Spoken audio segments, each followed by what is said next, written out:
L'esclavage en terre d'islam. Après la mort du prophète Mahomet, et la soumission de la péninsule arabe, les musulmans conquièrent les rives méridionales et orientales de la Méditerranée. Multipliant les prises de guerre, ils prolongent dans ces régions l'esclavage à la mode antique. Ils inaugurent aussi une longue et douloureuse traite négrière, qui va saigner l'Afrique noire jusqu'à la fin du XIXe siècle. L'esclavage en terre d'islam, hélas une réalité qui dure, comme le montre l'anthropologue Malek Chebel. Islam et esclavage. Le Coran, texte sacré de l'islam, entérine l'existence de l'esclavage, voire la sourate 16, les abeilles, tout comme d'ailleurs les textes bibliques. Notons que le premier muezzin désigné par le prophète pour l'appel à la prière, est un esclave noir du nom de Bilal originaire d'Éthiopie. La loi islamique ou charia, qui s'appuie sur le Coran et l'édit du prophète, hadith, considère qu'en pays d'islam, seuls sont esclaves les enfants d'esclaves et les prisonniers de guerre. Elle autorise d'autre part la réduction en esclavage de quiconque provient d'un pays non musulman. Si un esclave vient à se convertir, il n'est pas affranchi pour autant. Très tôt, du fait de la rapidité même de leur conquête, les Arabes se heurtent à une pénurie d'esclaves. Ils ne peuvent asservir les populations des pays soumis à leurs lois, et se voient donc dans l'obligation d'importer en nombre croissant des esclaves des pays tiers, qu'ils soient ou non en voie d'islamisation.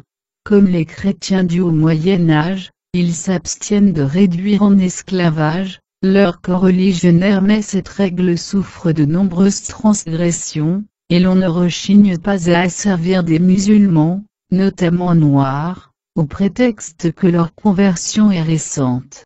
Une économie fondée sur l'esclavage. L'esclavage devient rapidement l'un des piliers de l'économie de l'empire abbasside de Bagdad du fait de très nombreuses prises de guerre, et de l'avènement d'une très riche bourgeoisie urbaine. Pour s'en convaincre, il n'est que de lire les Mille et une nuits, un recueil de contes arabes censés se dérouler sous le règne du calife Haroun al-Rachid, contemporain de Charlemagne. Les harems du calife et des notables de Bagdad se remplissent de circassiennes.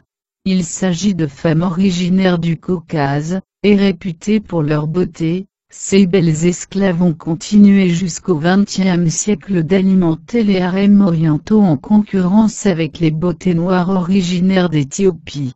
Pour les tâches domestiques et les travaux des ateliers et des champs, les sujets du calife recourent à d'innombrables esclaves en provenance des pays slaves, de l'Europe méditerranéenne et surtout d'Afrique noire. Ces esclaves sont maltraités et souvent mutilés et castrés. D'autres esclaves et eunuques sont employés, comme soldats et chefs de guerre par les différentes dynasties musulmanes, du Maroc aux Indes. Ces esclaves-là accèdent parfois à des fonctions élevées, et parfois au pouvoir suprême. Ainsi en est-il des fameux Mamelouks d'Égypte, que Bonaparte devra combattre en 1798. Eunuques et castrats inventés et développés à grande échelle par la Chine impériale, exportés dans les pays musulmans et jusqu'en Italie, les castrats, l'exploitation des eunuques, hommes castrés, est l'une des formes d'esclavage les plus inhumaines qui soient. Elle poursuit deux objectifs principaux, empêcher que les esclaves étrangers ne fassent souche, éviter les relations sexuelles entre les femmes des harems et leurs serviteurs. Les castrats sont aussi recherchés par les mélomanes pour leur voix très aiguë. La castration consiste en l'ablation des parties génitales, soit totale, soit limitée aux testicules, pour empêcher la reproduction.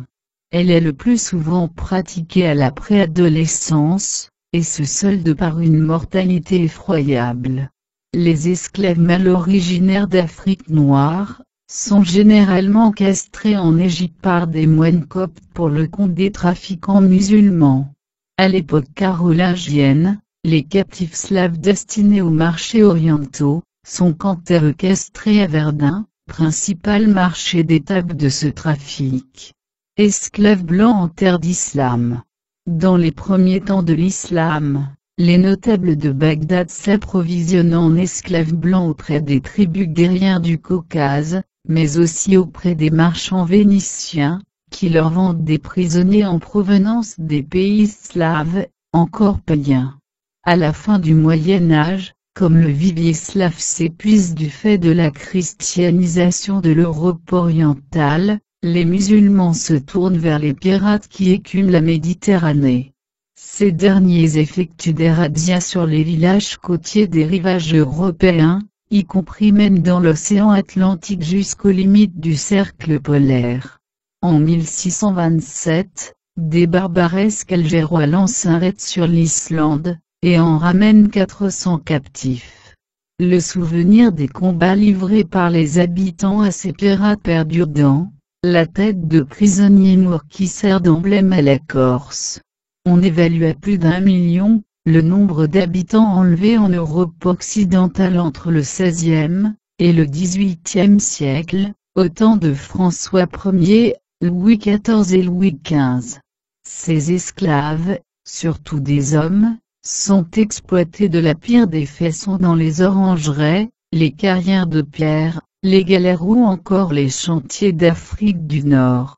Des organisations chrétiennes déploient beaucoup d'énergie dans le rachat de ces malheureux, tels Miguel de Cervantes ou plus tard Saint Vincent de Paul. En Europe orientale et dans les Balkans, pendant la même période, les Ottomans prélèvent environ 3 millions d'esclaves. Jusqu'au début du XIXe siècle, les princes de la côte nord-africaine tirent eux-mêmes de grands profits de la piraterie en imposant de lourds tributs aux armateurs occidentaux en échange de la garantie que leurs navires ne seraient pas attaqués par les pirates.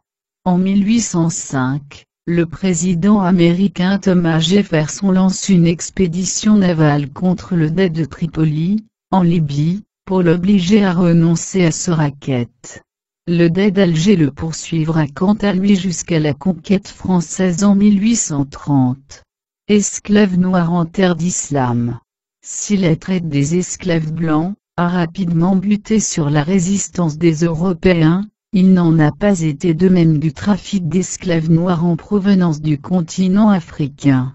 La traite arabe commence en 652, 20 ans après la mort de Mahomet, lorsque le général arabe Abdallah bin s'est imposé aux chrétiens de Nubie, les habitants de la vallée supérieure du Nil, la livraison de 360 esclaves par an. La convention, très formelle, se traduit par un traité, Ba'act, entre l'émir et le roi de Nubie Khalidura. La traite ne va cesser dès lors de s'amplifier. Les spécialistes évaluent de 12 à 18 millions d'individus, le nombre d'Africains victimes de la traite arabe au cours du dernier millénaire, du 7e au 20e siècle. C'est à peu près autant que la traite européenne à travers l'océan Atlantique, du XVIe siècle au XIXe siècle. Le trafic suit d'abord les routes transsahariennes. Des caravanes vendent, à Tombouctou par exemple, des chevaux, du sel et des produits manufacturés. Elles en repartent l'année suivante avec de l'or, de l'ivoire, de l'ébène, des esclaves pour gagner le Maroc, l'Algérie, l'Égypte et, au-delà, le Moyen-Orient. Au XIXe siècle se développe aussi la traite maritime entre le port de Zanzibar, aujourd'hui en Tanzanie, et les côtes de la mer Rouge et du Golfe Persique. Le sort de ces esclaves, razziés par les chefs noirs à la solde des marchands arabes, est dramatique. Après l'éprouvant voyage à travers le désert, les hommes et les garçons sont systématiquement castrés avant leur mise sur le marché, au prix d'une mortalité effrayante, ce qui fait dire à l'anthropologue et économiste Idiane Dia, le douloureux chapitre de la déportation des Africains en terre d'islam, est comparable à un génocide. Cette déportation ne s'est pas seulement limitée à la privation de liberté et au travail forcé. Elle fut aussi, et dans une large mesure, une véritable entreprise programmée de ce que l'on pourrait qualifier d'extinction ethnique par castration. Les contes des Mille et une nuits, écrits au temps du calife Haroun al-Rachid, et de Charlemagne, témoignent des mauvais traitements infligés aux esclaves noirs, et du mépris à leur égard, bien qu'ils fussent musulmans comme leurs maîtres. Ce mépris a perduré au fil des siècles. Ainsi peut-on lire sous la plume de l'historien arabe Ibn Khaldoun, 1332-1406, il est vrai que la plupart des nègres s'habituent facilement à la servitude, mais cette disposition résulte, ainsi que nous l'avons dit ailleurs, d'une infériorité d'organisation, qui les rapproche des animaux bruts. D'autres hommes ont pu consentir à entrer dans un état de servitude, mais cela a été avec l'espoir d'atteindre aux honneurs, aux richesses et à la puissance, les prolégomènes. 4. Ces propos précèdent 2 siècles, la traite atlantique des Occidentaux. Esclavage et décadence. Les contingents très importants de main-d'œuvre servile ont contribué à la stagnation économique et sociale du monde musulman. Ils ont causé aussi de nombreux troubles. C'est ainsi qu'à la fin du IXe siècle, la terrible révolte des Anges, ou Zeng, d'un mot arabe qui désigne les esclaves noirs, dans les marais du sud de l'Irak, a entraîné l'empire de Bagdad sur la voie de la ruine et de la décadence. Comparé à la traite des Noirs organisée par les Européens, le trafic d'esclaves du monde musulman a démarré plus tôt, a duré plus longtemps et, ce qui est plus important, a touché un plus grand nombre d'esclaves, écrit en résumé l'économiste Paul B. Roche. Cet auteur, ainsi que Tidiane Dieye, rappelle qu'il ne reste plus guère de traces des esclaves noirs en terre d'islam en raison de la généralisation de la castration, des mauvais traitements et d'une très forte mortalité, alors que leurs descendants sont au nombre d'environ 70 millions sur le continent américain. Notons le parallèle avec les États arabes du Golfe Persique, qui recourent massivement à des travailleurs étrangers tout en empêchant ceux-ci de faire souche sur place.